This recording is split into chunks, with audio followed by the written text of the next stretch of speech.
Hello my friends, my name is Lindsay and I run the blog Books for Christian Girls. Welcome to or welcome back to a little corner of the internet where I talk mainly about Christian fiction. Today we have Christian fiction, we've got clean fiction, there is a controversial book, there's Christmas books, there are really good books, there are books. We got lots of books to talk about today. I won't say I'm nervous posting this video because of that controversial book, because I'm really not, but I want to make sure my words come through the right way it's supposed to on that one, so we'll see how that goes when we come to it in the clean fiction section. But we're going to start off with Christian fiction as we typically do, and in this video with the Christian fiction section and the clean fiction, I'm going to have them ranked lowest to highest, just because that's hopefully for me ending those sections on a good note. And yeah, today we have a couple 4.5 stars at the end of the clean fiction section that I'm really excited to talk about. So that's exciting. I'm going to have content reviews of all of these books down below. Clean fiction will take you to Goodreads, Christian fiction will take you to my blog, and there's 28 books in this list. Yes, this is all the books I read in December. I wasn't expecting to read as many Christmas books as I did because I'm really not a big Christmas person in general. Like, I love the meaning, the true meaning that, you know, isn't technically happened at that time of the year, but I love celebrating the Savior's birth and that aspect. But for me, Christmas is really hard, and it's just gotten harder, as many people know who have lost a loved one around the holidays. And so I really wasn't expecting to read Christmas books this year. We actually didn't even decorate for Christmas until the week before. So yeah, for some reason though, I read Christmas books, and I'm a little taken aback by that, but I did. And we're going to talk about some of those, and so the first one would be Christmas is for Suckers by Abigail G. Thompson. I gave this one 3 stars. This is a contemporary Christian YA Christmas book. I think I got it from signing up for the author's newsletter, but it's also on Kindle Unlimited, and I don't know if it was the copy I had, or maybe this is the copy that's out there, but there were a few typos that kind of took me out of the story, and typos don't typically do that for me, so I don't know if that was my copy's error or how. I didn't download it from Kindle Unlimited to check. I probably should have done that before I even mentioned it, so I apologize. I'm thinking that through now. That was, okay. Anyway, our main girl though is Ophelia, and number one, I love that name, but she actually just recently lost her mom, and her family runs a Christmas tree farm, and she has a major, and I do mean major, crush on the main guy, Ezra. And they're like 14, 15, 16, 17. Oh, they're 17. Did I know that? Okay, I would have put them younger personally. I don't remember them being 17, but that's what I wrote in my review, so I'm going to go with it. And he, the main guy, Ezra, he gets a job at her family's Christmas tree farm, even though he's allergic, I think it was to pine trees, pine needles, all of that. And so she is very much determined to make him not grumpy, but he's pretty grumpy, and particularly because his dad is in the military and was just sent off for an assignment, and there's a lot of stress happening at home because of that. And so she kind of blackmails him. In all reality, she kind of blackmails him into doing a Christmas list with him, and this is only 70 pages, so it wasn't very long. It was overall cute. 3 stars? Yeah. My next book is one that I saw a lot of book friends enjoying, so I feel like really bad that I didn't like this one as much as I was expecting, and that was Christmas in the Castle Library by Swindall. This I also gave 3 stars. I almost would put it lower than Christmas is for Suckers. They're kind of comparable. This one though, I had really high hopes and expectations of, and it didn't meet them. So basically our main girl is Ellie, and she is a certified nerd. She is working on getting her PhD in history, and she has always been absolutely fascinated with this fictional in our world, real in her world, country where in World War I, the queen, who just suddenly became queen because of her father's passing, disappeared. Like, just bloop, gone, and nobody knows where she went. And so she's just been fascinated with that since a little girl, and that is what her thesis is about. And so she applies to spend a semester there so she can, like, you know, try to figure it out, write her thesis and all that, and she gets rejected. But they tell her, oh, you can come over the holidays, hence the Christmas part in this title. And so she goes, I think it's just for 2 or 3 weeks. I don't remember exactly.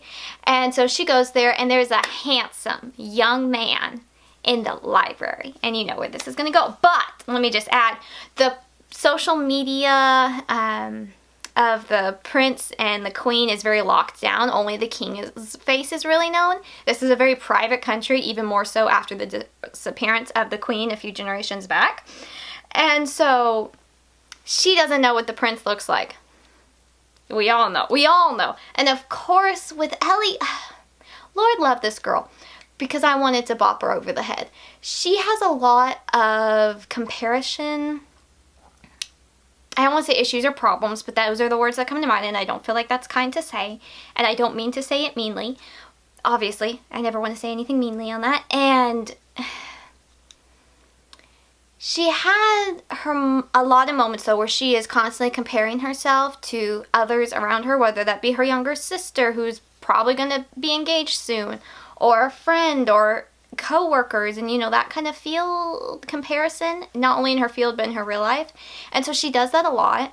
And as soon as I saw, oh, this is obviously the prince, but that doesn't enter her mind at all because she's book smart and not people smart or street smart, you know it's not going to go well. And boy howdy did it not go well. And so I never understand, like in the Hallmark movies or even the Great American Family Country, whatever the title, GAF, whatever that is, they never react well to secrets. It's like the biggest thing, and I'm sick of that trope.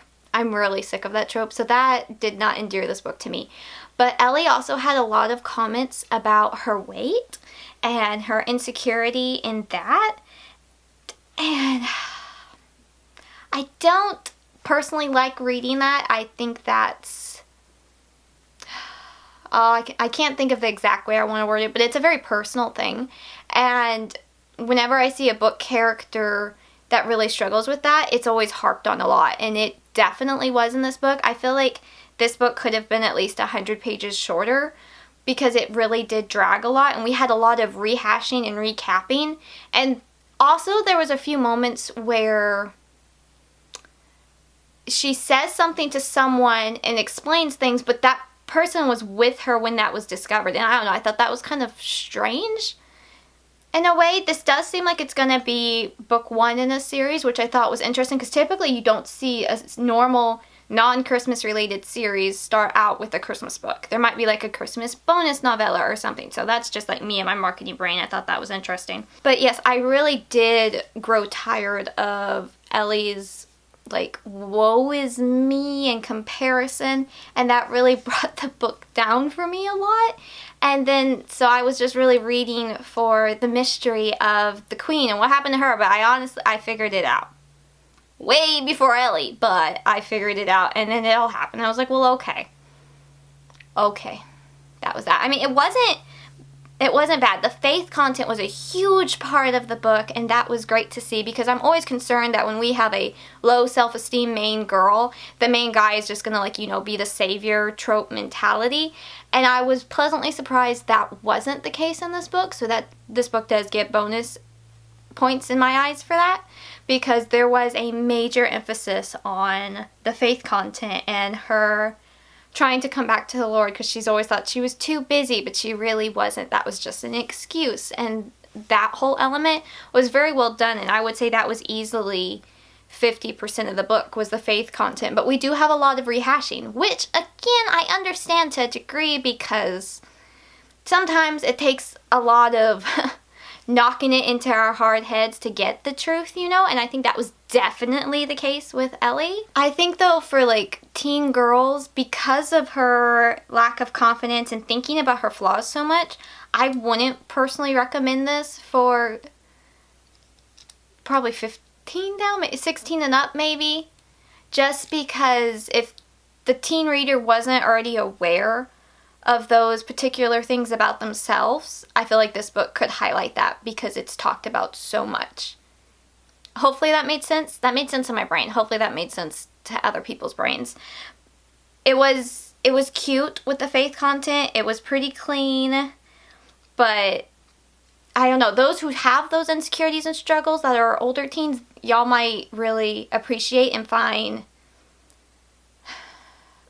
I don't want to say find help, because that's not the word I'm looking for, but you might find comfort in what she's going through and everything.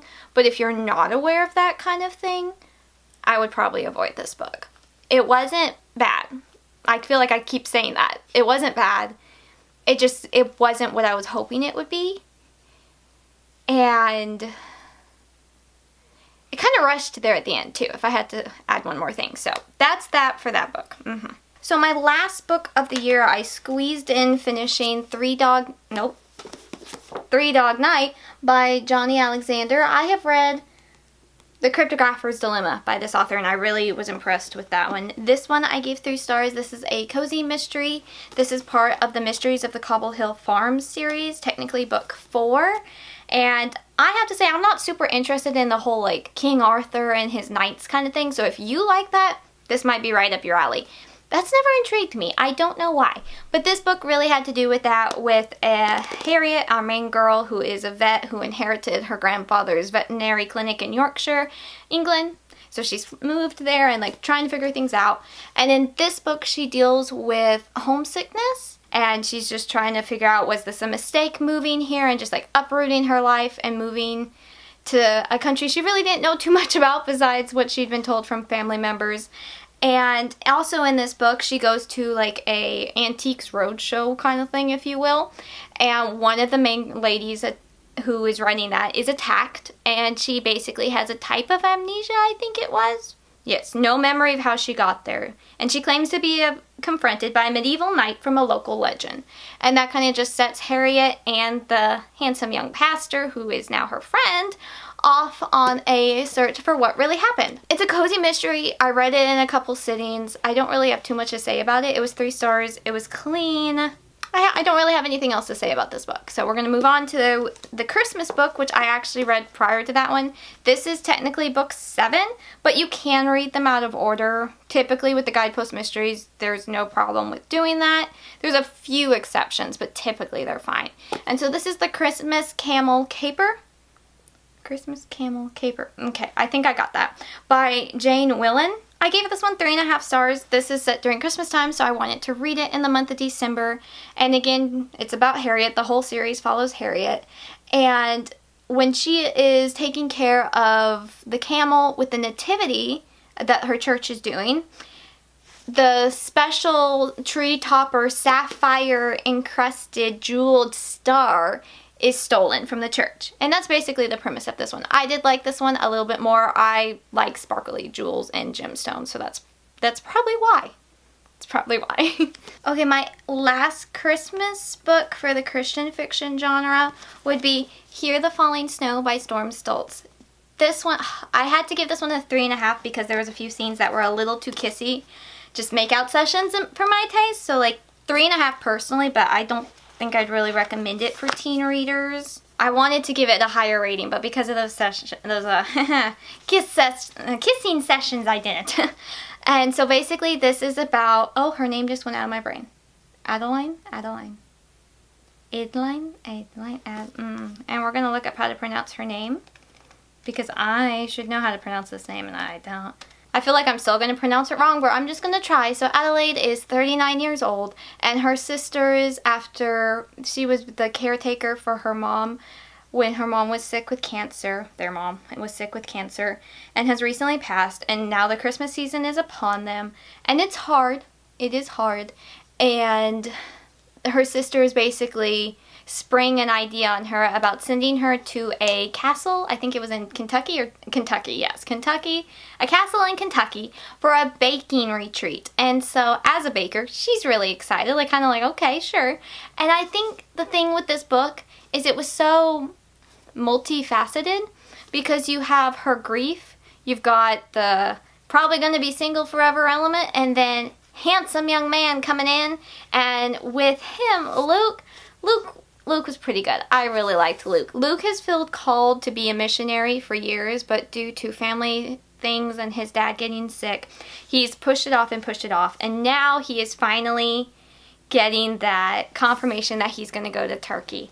And then he meets the woman of his dreams, which is our main girl. And yeah, how's that gonna go? And honestly, I really liked how this book did so many things. The faith content, the conversations, just the sweetness. I was giggling. I was tickled pink. I might have been blushing. Like, there were so many things. It was so cute. Those kisses were just too much for my taste. They really were makeout sessions, and we're getting a little much, more than a little much in my opinion. And I even checked reviews of other friends that I know handle more romance in that regard than I do, and even they were saying that was a bit much. And I agree. I really do agree that it was a bit much, which was unfortunate. With this kissing scene though, and then the whole, okay, he's fixing to be like shipped out to become a missionary in Turkey, she's staying in Kentucky, but we're very much attracted to each other. You do have the element of, hang on a second, should y'all really be kissing? Maybe not. But Adelaide was a little bit more in the regard of soaking up every moment they have together, which I don't think was the brightest mindset. I don't think that was the best mindset in this situation, because I think those detailed kisses affected situations, but it all ended well. It was really cute. The epilogue was cute. The final chapter was cute. There was a lot of really cute parts in this book, but it is going to be one I'm not going to talk about much on this channel because of those kiss scenes, which is really unfortunate, because minus those kissing scenes, it was really, really cute. So yeah, I did really like how they communicated and talked about their faith. But yeah, just that was a lot of kissing. Those who have read like secular romance books and are fine with skipping open door things, y'all wouldn't probably bother by this at all. This is obviously closed door. I only talk about closed door, not even to that door books. Thank you very much. But yeah, it was more comfortable than I was reading in those scenes, which was really disappointing. Really disappointing, but 3.5 stars. I did buy a copy of it. I just wish it wasn't so kissy. And then for Christian fiction, I have 4 books in the Cornerstone series. I own 3 of them. I haven't gotten the other one yet, so let's start with that one. And that would be A Noble Heart by Jewel Windall. I gave this one 3 stars. This is actually a Peter Pan retelling, which so far I've been kind of iffy on those, because that sometimes enters in darker themes. And I would say this one does also have some darker themes in it. And the whole Cornerstone series are fairy tale retellings that are non-magical, aimed for new adults. Not necessarily young adults, but new adults. But typically when you think new adults, you think of adult content, but there's none of that. None of that. These have all been very sweet and innocent romances, if there is a romance thread, really. So with A Noble Heart, this is a Peter Pan retelling, but rather than be told from the perspective of Peter Pan, it is also told from the main girl, Ella, who is a very bright, sunshiny young girl. Not young, you know, like 19, 20. And then the main guy, James, who I didn't realize till the end, so let me share this little nugget of wisdom, is Captain Hook. When I tell you, my jaw dropped when I realized that. It's like, Lindsay, there were so many clues and you didn't pick up on that. Why? I don't know. So I would say that this would probably be really good for our older teens that struggle with trusting God or letting go of past events or choices, actions, because that was definitely a theme, particularly with James, aka Captain Hook. I'm still a little mind blown by that. I don't think I've read one. I know Mary Mecham has a clean fiction book that has about Captain Hook, and I haven't read that one yet. I want to get to that one this year. But basically my main thought when reading this book was that both of these main characters need hugs. Desperately. Our main girl has felt like a disappointment to her parents after growing up and like being the apple of their eye, but then not meeting their expectations as a young woman in a noble world, and so she feels like a disappointment, and then she realizes that kids are being kidnapped and she's trying to alert people to it, but nobody's listening to her, so she's going to take matters into her own hands. Yes. And so eventually she runs into James, and James was one of those kidnapped kids and has a lot of scars from it, both physically, mentally, and spiritually. And so the faith content, I'm gonna sneeze, hang on. So sorry, I don't know where that sneeze just came from. Okay, so with that, the spiritual faith content was such a massive part of the book with the discussions, and James, he really doesn't want to forgive himself for his past actions that have harmed others, and then he doesn't want to trust God, or in this book it's called the Creator, because he feels like God never took him out of those hard situations and what went on. And so there's a lot of faith content, and actually by the end of it, there's a little bit, or like hints that there could be a romance between Ella and James, but there really isn't any in the current day. It would be like maybe down the road, but it wasn't really a romance book at all. I would say I felt the ending was a little bit rushed. I would have liked a little bit more, especially because like the characters went through so many storms, literally and figuratively, in the book. It would have been really nice to like have them like relaxing and chilling and like, you know, the calm after the storm, if you will. That would have been nice. The only word I can think of is maybe it was insightful to see James's perspective and then Ella's perspective, and how they both felt very different things towards the Creator because of their past experiences. So it was a good one. I gave it 3 stars. Ranking all of them, I would probably put this one lowest thus far for me personally, but I do think that those who struggle with that, with like trusting God or letting go of a past events, choices, actions, I feel like y'all would probably rank that a bit higher than me. One of the other ones I read, this is technically book 3, but from my understanding, none of them are connecting, and they're not connecting to any other books. A lot of these are debut authors from what I can tell. And so one of them I also read was A Noble Grace by E.G. Bella. This is a Beauty and the Beast retelling, and this was very different than I was expecting. Our main girl, oh, her name just went in my brain because they always do that as soon as I go to talk about these books. Annette is our main girl, and her father, you know, with the classic Beauty and the Beast, he does something he's not supposed to. The daughter's got to pay for it. And so he's going to send her younger sister, and she's like, there's no way. She cannot survive going to the castle and working at the castle, which is what Annette thinks would happen. Not knowing that, oh, wait a second, the prince is on a deadline and needs to get married. And so she follows the sister there. Mr. Prince boy, Laurent, I think that's how we say it. Again, me with the English names. I can't, it's my first language and I still butcher it, so there's that. Laurent. Or call him Laurie. No. I only teasingly call him that because like he was such a piece of work. I didn't like him for half the book, and this is a short book, but my feelings were justified even though it was short because he was kind of a jerk. And once things happened and they did a 180 and their reactions to the other, then I was like, okay, I like it. It did happen a little fast, but again, short book. We only have so many pages to work with. I don't know, it was fine. I gave it 3.5 stars. I enjoyed it. I did really like the faith content and how it was very natural for both of the characters. I think Beauty and the Beast is just a hard retelling for me because most of the time, the prince is just a jerk. He's arrogant, he's unlikable, he's just annoying, and you just want to smack him over the head with a rose bush. If you could do that, which you can't do that, but the, you know, rose bush, Beauty and the Beast, whatever. Anyway, so, yeah, that was the case I had with this guy too. But I did really like the faith content and how natural it was for both of the characters. And honestly, it wasn't so much that he was a jerk. He was kind of mean to our main girl because she was interfering, and I mean rightfully interfering. It's her little sister you're messing with, bud. But I could see why he was getting frustrated. But it took him too long to realize that, hello, you're with the wrong sister, buddy. So, yeah, that was my only, I guess you could say, complaint. And the next book would be A Noble Match by Kirsten Fichter.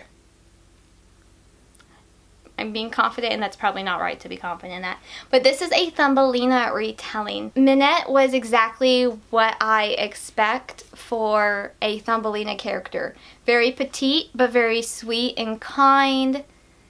Very princess-like, and so she was never expecting to be the ruler of her country, but after her brother, who was the crown prince, passes away unexpectedly, she has now just been thrusted into that role of being the heir. And the romance in this one was really, really cute. Gavin is the main guy, and he is actually not only her brother's best friend, but also his bodyguard that was there when he was killed. And he has a lot of guilt over that and wanting to protect her, but also being afraid to protect her, and also afraid of his feelings for her. So this was just very sweet, very wholesome. There was a couple like little things that like it was mentioning about like the guards having flying suits, and I didn't quite understand that. I was kind of taken aback by that at first. So it's more of like that more fantasy than like a medieval fairy tale retelling setting, or even a Regency retelling setting, if you will. So I'm not quite sure, but it worked, and it added important scenes to the book. So I was fine with it by the end, but like just as a heads up, it's not like the typical fairy tale retelling setting. I don't know if you would call that steampunk inspired or not. That was really the only part of it.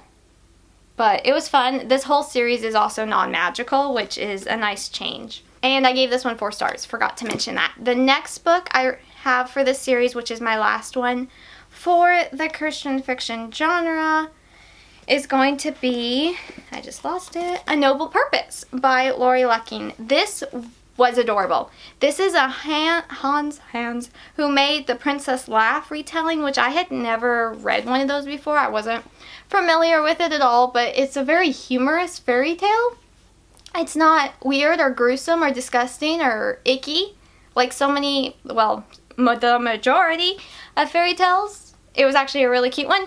And so this one was just really cute. This is our main girl is Liesel. All these names I don't know. I'm so sorry. I know Annette. I have a cousin named Annette. But like all these other names I don't know. I'm so sorry. Our main girl though is on the mission to make her sister smile. And her older sister hasn't smiled in years.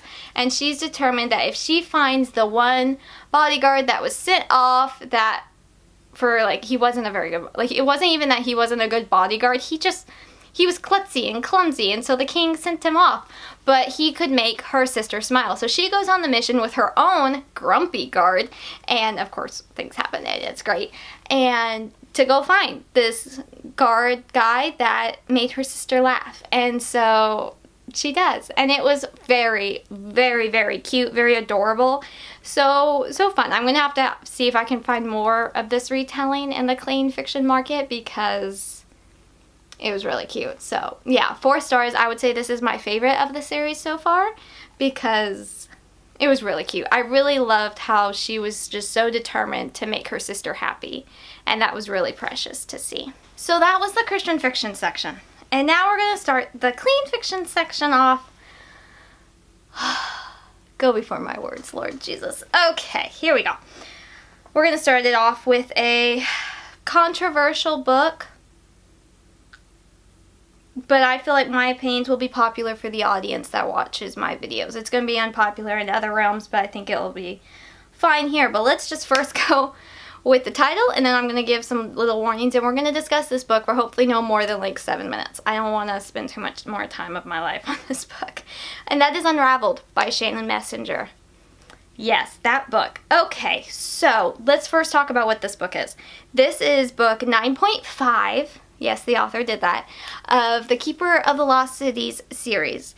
And this was a series I binged in its entirety last year. I've made videos where I talked about them and how entertaining and addictive and just unique this series is. Well, this is kind of a bonus book, if you will, and it is not featuring the main girl, Sophie, which all the other books are about, but it's about basically her love interest, Keith. And when he runs off in the prior book to what he calls human land, aka our human, sinful, and woke world, we'll come back to that, he basically runs off to us to try to find out answers and also try Cheetos. Which, controversial content aside, I would have given this book 2 stars because of said trying Cheetos and Twinkies, and then there's like brand name mentions, and it felt like a fanfic, okay?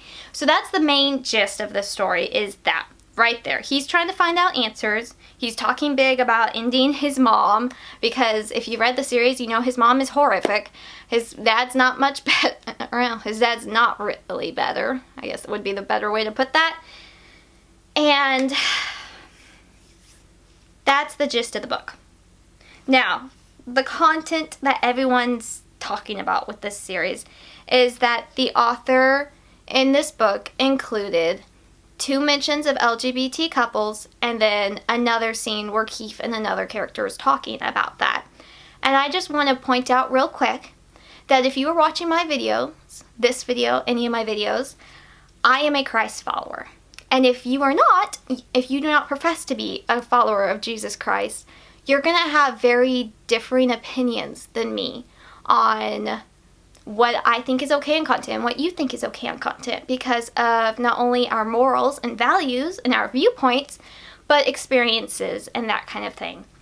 So what I'm going to say is probably going to react as well as a vampire seeing the sunlight if we do not have the same perspective, okay? So that said, if we are not coming from the same angle, you're going to disagree with what I say, and I fully expect you to. Please skip forward in this video. This part of this section isn't for you. I want to talk to my fellow Christians. So speaking to my fellow Christ followers, I want to put out maybe some of the comments and allegations and accusations, if you will, that I've seen different people leave in their reviews or even message me about. And if you were one of the ones that put this in your review or messaged me about it, I'm not pointing this out to you. I am just sharing this because, again, I have been at the forefront of this battle, of this war, if you will, about this book and the content and finding it unacceptable. This is not aimed at anyone. I have seen all of these arguments so many times, okay? This is not aimed at anyone. One thing I saw mentioned a lot was that this is being blown out of proportion. It's just a mention, and then another mention, and then a little conversation about it. What's the big deal? Well, let's talk about why it's a big deal for many parents and readers. There's two main reasons, okay? Let's talk. So we have the first side, and I believe I'm a mix of the two personally. The first side is the fact that we have the mention of a man and his husband and the waitress with her wife, and they already don't love that. But then you add in the fact that Keith with another character that's an elf living in the human world for spoiler reasons, they have a conversation comparing it to the matchmaking list and rules that are in the Keeper of the Lost Cities realm, and then this other character asks Keith, isn't it cool? And Keith agrees. It's the agreement. The mentions might bother half of the side of this argument, but it's really the agreement that it's cool. Perversion is not cool. And I'd like to just point out, that's not just for Christian families. I've been hearing from Muslim families as well. They're like, this is very unfortunate. And I was like, yeah, it is. And then you have the other side of this, and this is maybe where I lean a little bit more on why this was so upsetting to me, is that the author has previously stated at a launch party for one of her books, after there have been, I don't know how many, it feels like the squeaky wheel in this case, because there have been so many fans of the series clamoring, begging, demanding for the author to include LGBT content, so that when she was asked about it at this launch party, she said there would be no LGBT characters because it doesn't work for the world she created. And that's true. In the elven world that Sophie lives in, it doesn't work. And this book was basically a loophole. It is also there in turn a slap in the face of those who do not agree with that kind of content being in a middle grade series. And that's basically the two sides of why, even though so many think that this is minor and not a big deal, this is why it is a big deal. Because by having this content in it and making it look like it is normal and acceptable, it's being pushed on young readers, and that is not acceptable. One thing I saw quite often was different Christians saying that we should want everyone to feel loved and accepted, and that's what the author did with this book. And no, that's not how Christianity works. Close this series and go open your Bible, please. Because homosexuality is a sin according to God, according to the Bible, okay? By ignoring that, we are trail mixing the Bible. You are picking and choosing what you want to do. Our role as Christians here on earth is to win souls to Christ, to have a personal relationship with Jesus Christ. That is the Great Commission. That is what we were put here on earth to do. We are not supposed to be here validating people's feelings and to accept what God finds unacceptable. And by having the conversation about, isn't it cool? It is. That's accepting, and that's not right. I'm going to paraphrase something my pastor says, but basically that by not ruffling someone's feathers because you don't want to offend or hurt them, you are loving that person to hell. Is that really what we want to do here? No. I think it's important to know that this is a middle grade series. Okay, you might say upper middle grade. They might be going more into the YA side, but this has technically always been a middle grade series. Most families of middle grade readers are going to want to be able to discuss this when their child is ready, when their kid is ready, because everyone is ready to discuss these harder topics and elements of our world differently. Another thing I saw different people say, particularly Christians, was that this isn't a Christian series, so you shouldn't expect Christian values or morals. And I can understand that to a degree, but the thing is, when the author has specifically said prior that there would be no LGBT characters in the series, and now here comes this book being a loophole, bottom line, she went back on her word. And now whether this was a publisher push, hey, it totally could have been the publisher pushing her to do this. That is true. But I still feel like if this was an important thing, important passion, mission for the author, she would have included this prior. And it hasn't been. It's been added now in a very convenient place. Another thing I saw often was that as an author, Shannon Messenger has the right of free speech to write what she wants. Okay? And so do I. I have the opinion here. I can share my opinion on social media. Might not be a popular one, but I can share my disappointment that this content was added. And if we want to go back to the whole free speech thing, that's such a cop-out. Can we say that about those who write smutty romance books that romanticize rape scenes? Would we do that? I would hope we wouldn't do that, but I don't know. This world's getting pretty messed up and perverse. Once you start saying free speech and exclaiming about that, that is such a slippery slope to having your values and your morals taking a back seat.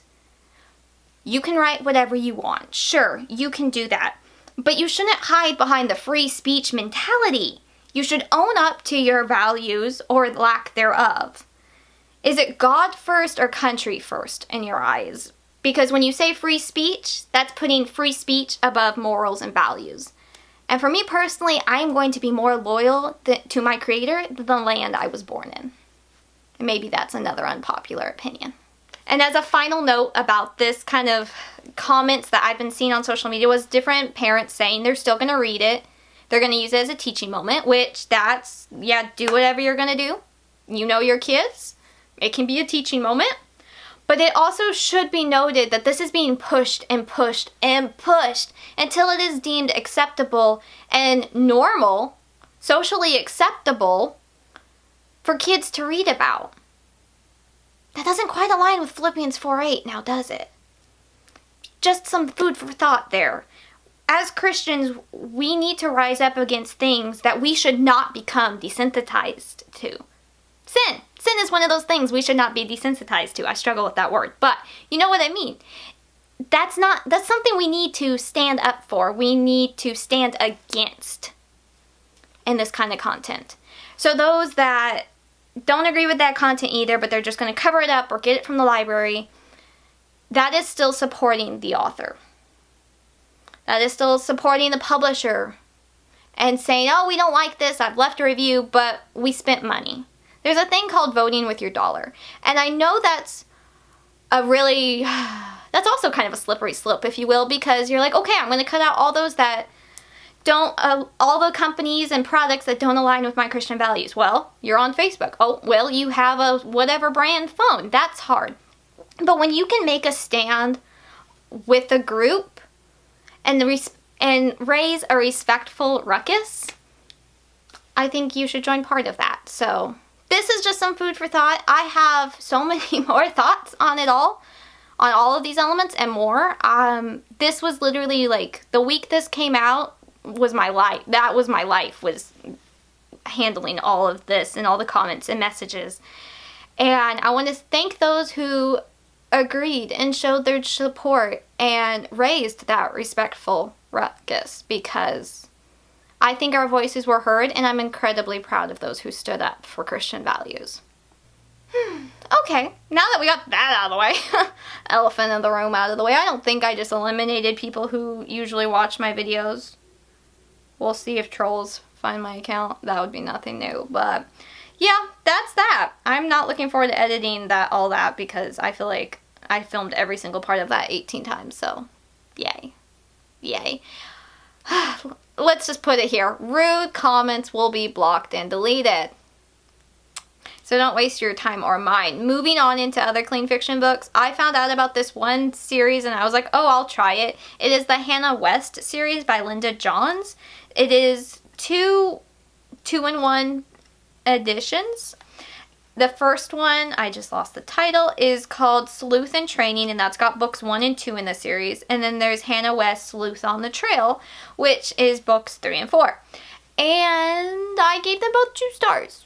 I actually read book 3, then I read book 1 and 2, then I read book 4. Book 3, I would say, was the best in my opinion, but these were honestly pretty mediocre at best. I like middle grade mysteries. I think that's always fun. I'm always trying to find ones and just middle grade books that remind me of the Mysterious Benedict Society, which is one of my all-time favorite books. So I'm always game for trying it, and I had never seen this series before, so I went ahead and gave it a try. And I think the best way I can explain this series is that it's very modern. And that might not make much sense, but you think of like how classical books, they have that classic writing style. This is modern, even though it was written like 15 years ago and now more recently repackaged. It feels like a contemporary book that has no substance to it. And sometimes fluff books are good, but again, I say no substance to it. And maybe that's because I'm outside of the target market. Totally could be that.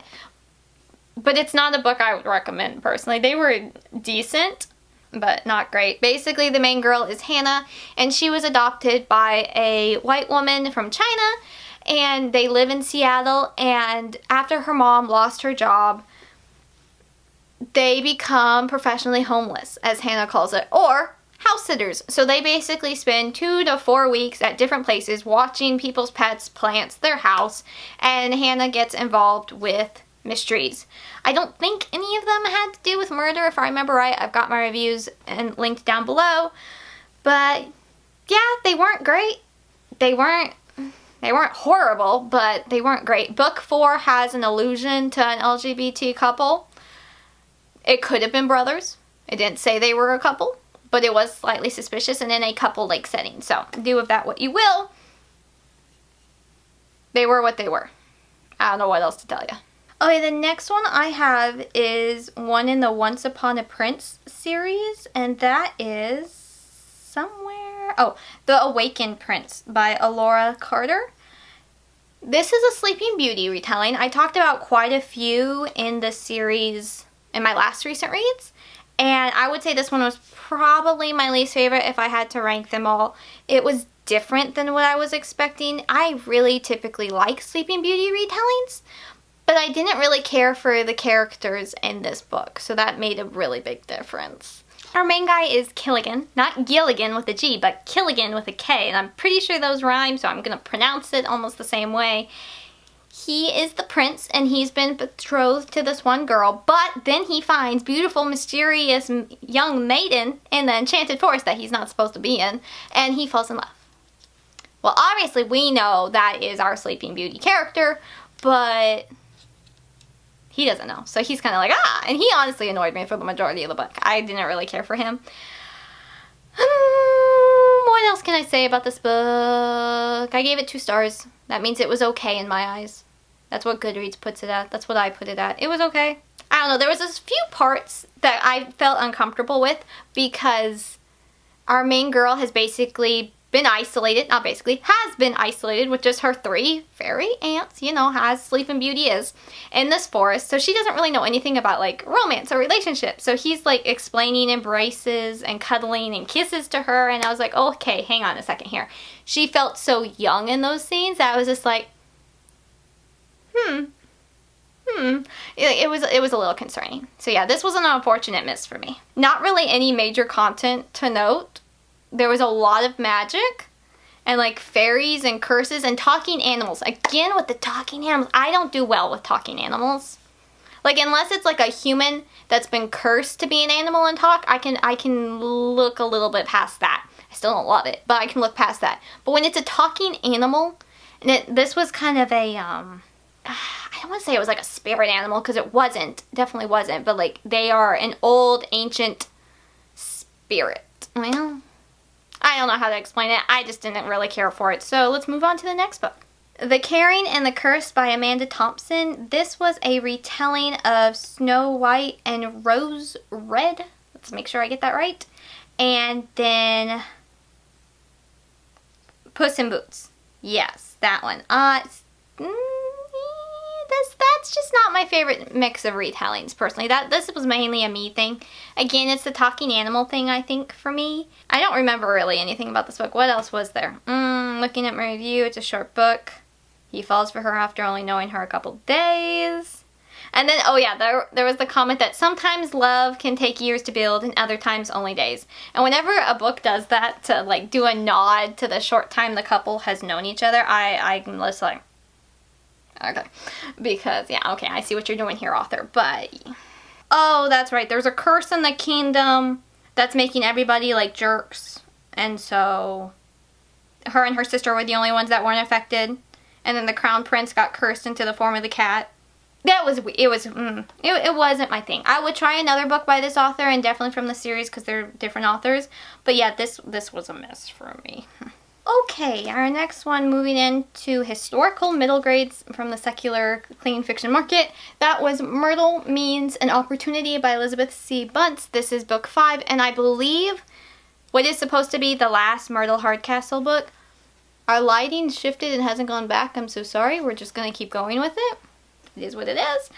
This was fun. Like, in the beginning, I was really getting invested because basically in this book, her governess, Miss Judson, has randomly inherited a mansion, kind of an island, really, in Scotland. And so they're off to go figure out what's going on here. And of course, there's rumors that oh, it's a nice blue.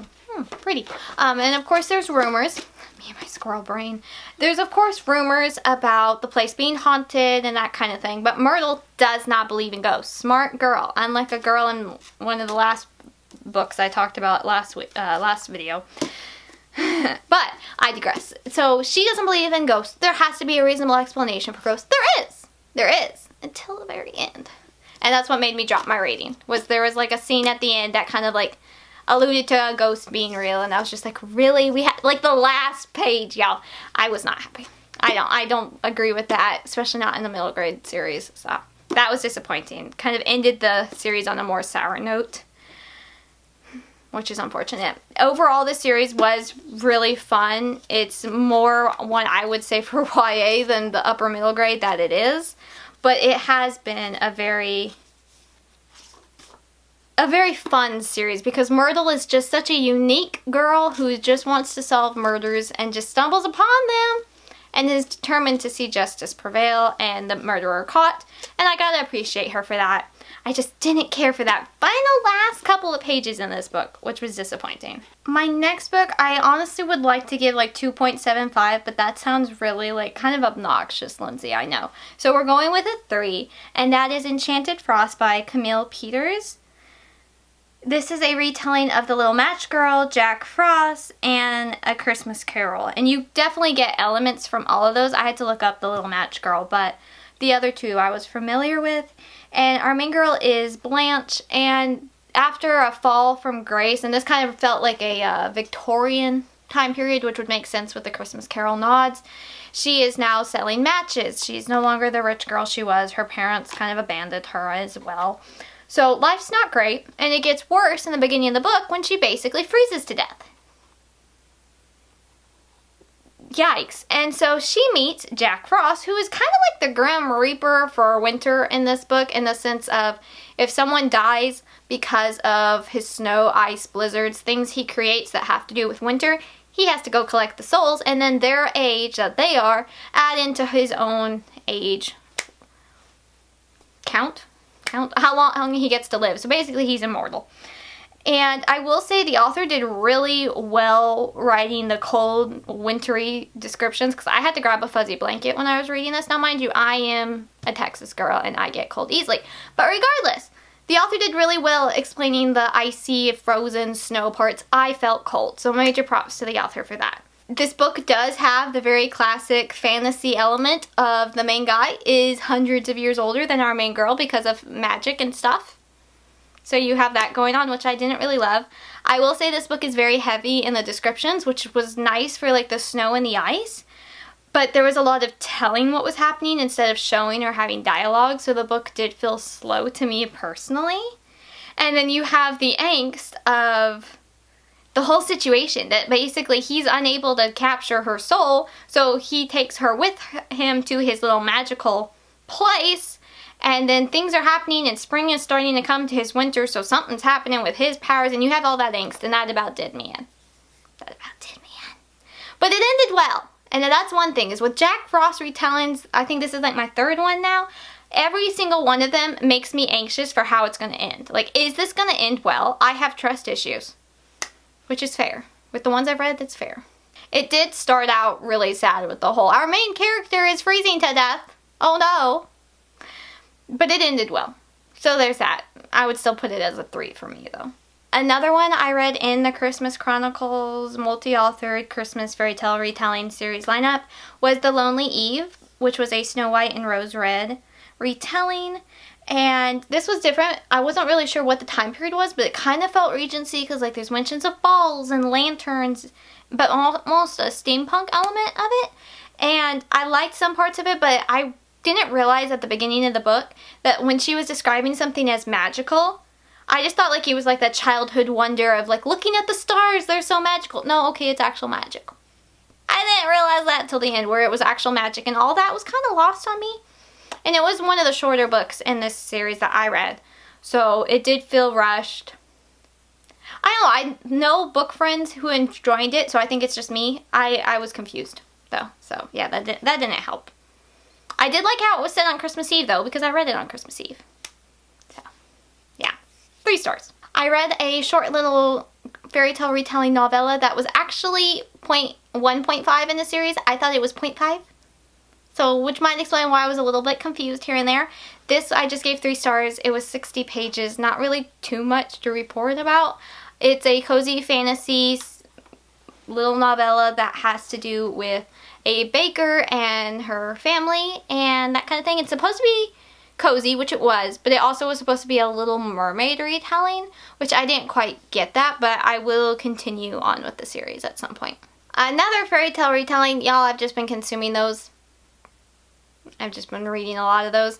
I think I've read so far into this new year 6 books, and 5 of them have been some type of a fairy tale retelling. I like my fairy tale retellings. They're just easy on my brain. So one of them I read, I gave 3.5 stars, and that was Framed in Florals by Abigail Manning. This is a Cinderella retelling, which I'm always good for those, as we've discussed before. I really like that this book had such a springtime feel to it because the main girl loves flowers and gardening, and that's like a big part of her life, and it was just really cute. And then it got even cuter in my eyes when she gets a secret pen pal and they leave notes for each other in the garden with the different flowers that like have a special meaning. And I was a little bit geeking out over that. I won't lie. Like, I think that was just adorable. And then the main guy was good. It was cute. This was definitely my favorite in this series so far. I don't really want to talk about all these too much because, again, 28 books to talk about today. And I feel like I've talked about enough. And I want to spend time on the ones I really enjoyed. But, yes, I did like this one. I gave it 3.5 stars. I just wish the ending would have been a cute ending. Like, their ending was, but, like, the epilogue was about, like, the connection, the storyline that connects all the books in the series together. It wasn't, like, a cute, happy, lovey-dovey one, which is what I prefer my epilogues to be. Okay, moving to 2 Regency books I read that were both Christmas-themed. The first one would be Snowflake and Shenanigans by Audra Wells. I'm not sure if that's how you pronounce the author's last name. I gave this one, like, a 4-star rating. I really love the title of this book. I just think it's so cute. I also just really like the word shenanigans for some reason because I think that's adorable. But basically the main girl, Leah, is hoping for a quiet Christmas week at her friend's house, but she gets snowed in at her home with her brother and his best friend that has tormented her forever. Basically her childhood nemesis. And so she basically sets out that she's going to prank him like he pranked her all throughout their childhood. And I was afraid she was going to do something kind of like, you know, stupid or really petty, but it was actually pretty amusing to read. So it was really cute. They were harmless ones. There was a couple scenes that were a little kissy for my taste, but overall pretty cute.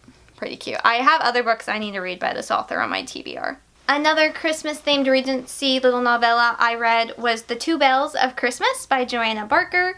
This one, okay, the cover's really pretty, but I also get really giddy at the plot line about twins switching places. I don't know why. I think that's fun. Maybe it's all the years I grew up watching The Parent Trap. Maybe that's it. It probably is it. That's probably it. I will give the note though that I would put this as like older teens because some of the kissing lasted a while, and I think that's pretty on par for this author's books, but just like as a heads up, they last a bit.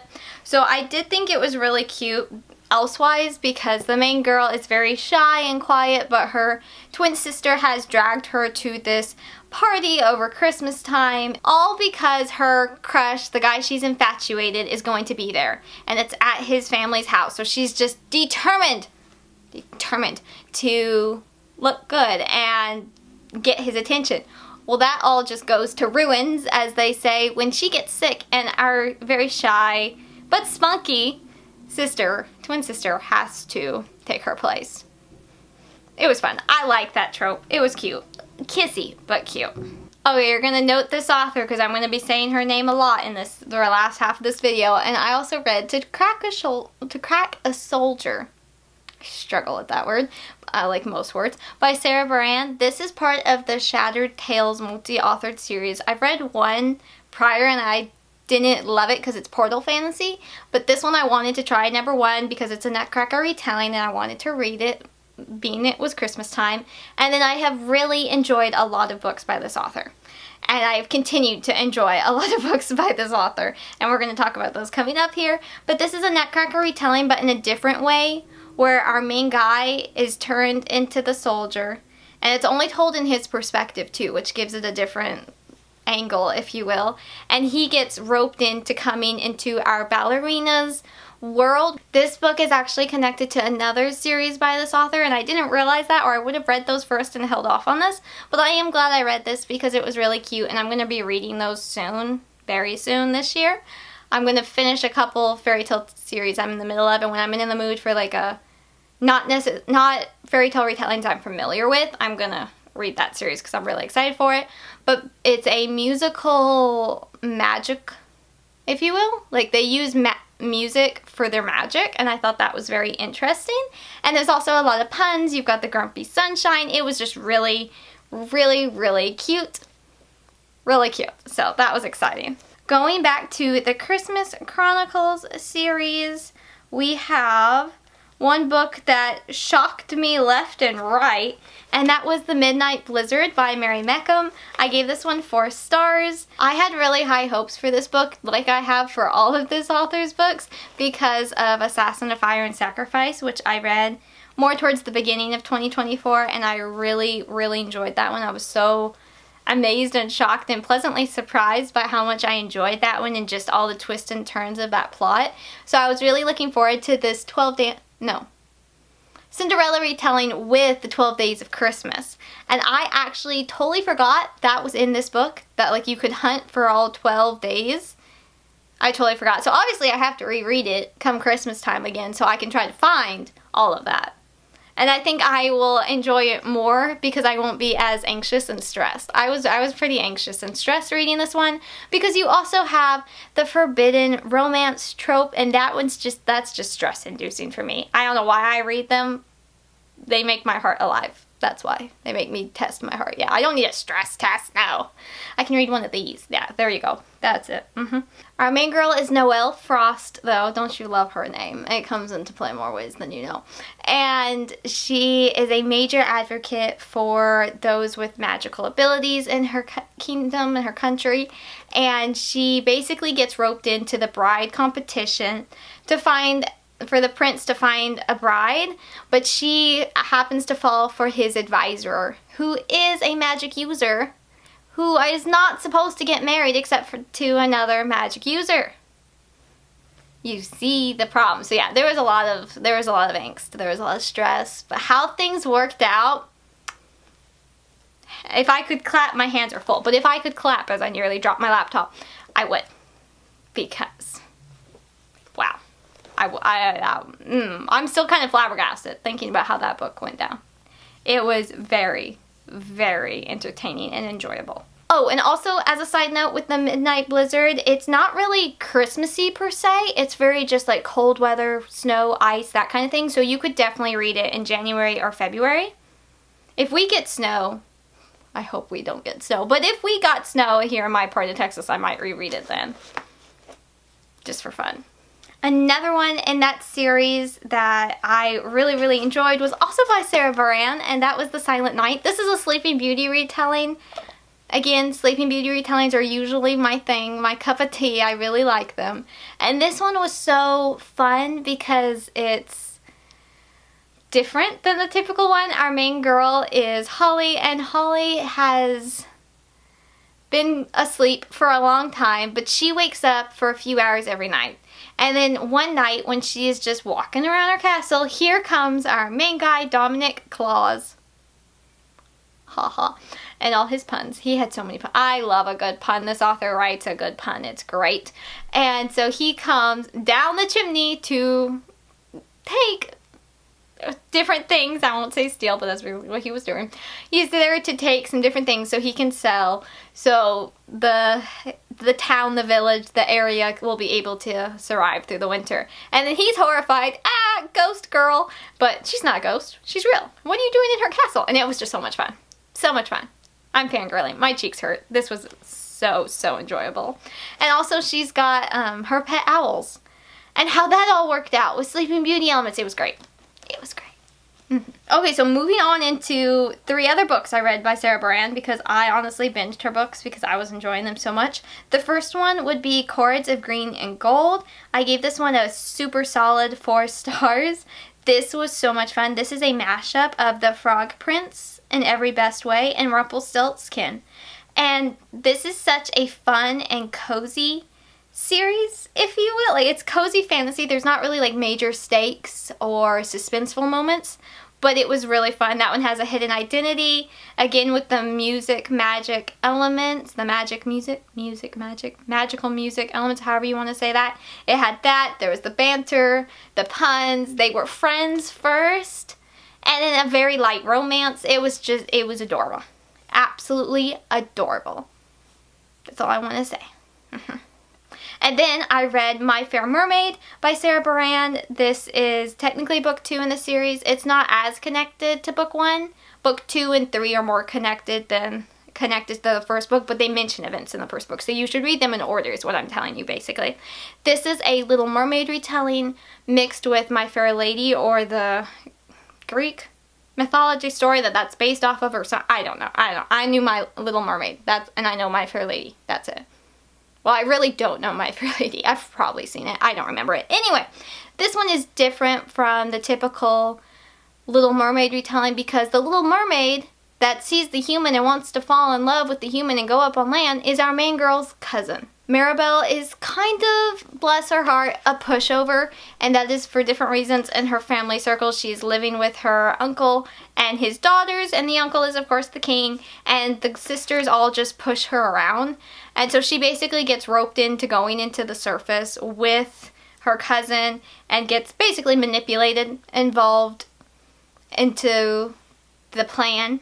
And the main guy, he's kind of the grump. Again, she's more shy than Sunshine, I'd say, and he is a grump. So the main guy in this, we actually don't get his point of view, but he is the advisor to the prince. And I wish we would have gotten his point of view. That would be my one little thing, because he had some comments that were just so insensitive and rough for our main girl, Maribel, that I just felt for her. And I feel like had I seen his point of view, I would have liked him a bit better, but I was just like wanting to hug and protect her and scowl at him, basically, is what I wanted to do. But it was really good. And then the third book in that series is A Bond of Ice and Sunshine, and I gave this one 4.5 stars. I don't know where my brain was at. Don't know where it was at. And this is actually the prince from book 2. This is his story, and him trying to get his girl, who he has been engaged to forever, loves dearly, and has seen her shift and change. And this is a King Thrushbeard retelling and a Snow Queen retelling mashup, and those worked so well together. And then the reasoning for this was brilliant. It was brilliant. It really truly was. I enjoyed this one so much. I never thought I could enjoy a King Thrushbeard retelling so much, but her reasoning and how things went down, it was perfect. It was perfect. And it makes me so excited for the 4th book, which is releasing in August. That is a Mulan and the Goose Girl retelling. I'm here. I'm sold. I'm ready. I'm ready. So, yes, I do not have physical copies of this series yet. And that is because I messaged the author, because I saw book 1 was available as a hardback, but the other ones weren't. So I messaged the author just asking, like, hey, are they going to be in hardback as well? And she said, yes, that's in the works, but she has to reformat the first book. And so if you want them all to match, don't buy them yet. So I am patiently waiting. But like those were honorable mentions for my favorite books of the year. They really were. They were so much fun. I'm going to talk about those in my next video again.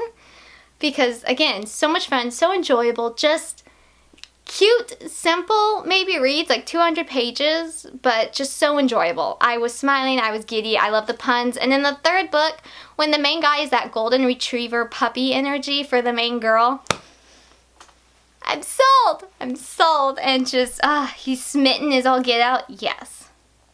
Yes, please. Thank you. I do want to note that the 3rd book, the main girl does put up with some verbal and physical abuse from her father, and that is affected her mindset a lot about marriage and that kind of thing.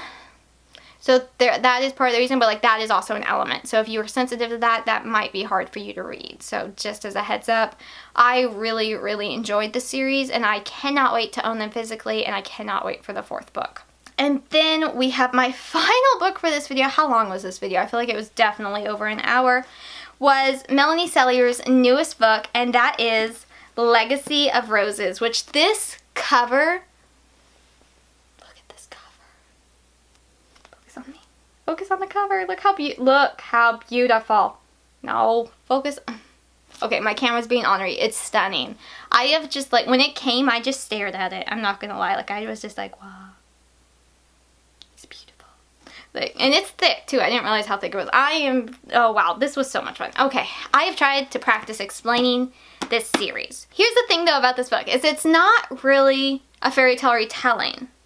It's not really a fairy tale inspired either. It's just, it's got the nods to it, you could say.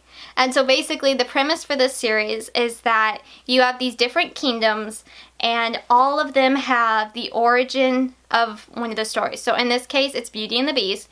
And in Rosalie, her country is known for the Beauty and the Beast story, what we would call a story, but for them is the history of the land. And ever since those events, let me put it that way, ever since those events happened and everything's done, you have the echoes of the curse remaining in the land, and that's called the legacy. And the legacy is always going to be trying to recreate certain events. And so if you are a young maiden like Rosalie, who is the youngest daughter of a merchant like Belle was, that's disaster for you. It's even worse when a handsome young man comes and inherits the abandoned castle, because the legacy is going to try to put them together, and that's just not going to work. It's not going to work in her eyes. But it was so good! I feel like I just want to like fangirl and squee to pieces about this book, because it was so much fun, and how they have the thought to outsmart the legacy. It was great. I was so tickled. The next book is going to be featuring another girl that we didn't meet in this, but we have her cousin. And her cousin is the best friend of Rosalie, and she was great. I absolutely adored all these characters. our main 3 characters, let's say. I really adored them. And then our main girl has triplet younger brothers that were just a hoot and a holler. They were so much fun. And I'm just so looking forward to the rest of the series. But this was a smashing success. I gave it 4.5 stars. It was so different. And I think if you are maybe burned out on fairy tale retellings, even though you love the genre and you just want something new, I would highly recommend this because it was so much fun. So much fun. Oh my goodness, I've talked y'all's ear off. I feel it in my throat.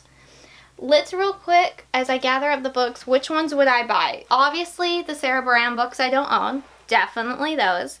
And then I would probably get Snowflakes and Shenanigans. And then the 2 Bells of Christmas. I will also be getting a copy of A Noble Heart.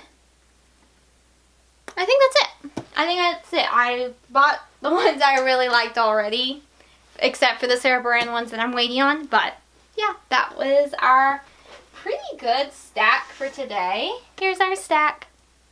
Yay. It's funny how so many of them are Christmas, but more than half of them are fairy tale retelling. So just a small little stack of physical books today. But that is it for this video. I hope you enjoyed it. I hope you enjoyed it. Again, nasty comments are going to be deleted and blocked, so, you know, don't waste your time or mine. But I had a lot of other books I got to talk about today, and some of them I just kind of, you know, brushed by because I didn't really have too many thoughts about them. But I think I got some fangirling in, so that's always nice as well. I hope you enjoyed this video, and maybe a new book caught your eye, or 2, or 3, or how many Sarah Beran books did I talk about? 4. Maybe. I cannot wait to catch up on her books this year. I'm very, very much looking forward to that. So I think that is it for this video. I feel like I've talked y'all's ear off. This was a lot of books to talk about. December was my biggest reading month somehow. I don't know how that happened. Probably because of my Kindle. I really do love that Kindle. Like, wow, I wasn't expecting to like my Kindle as much as I do. But I really like it, and it's been really nice. So we'll see how this new year goes with all the books I can read with it then. But that is it for this video. I hope you enjoyed it. Again, please be kind in the comments. I don't feel like I have to say that if you've watched this video this long. But hopefully it'll be good. I'm watching y'all. I'm watching. Just saying.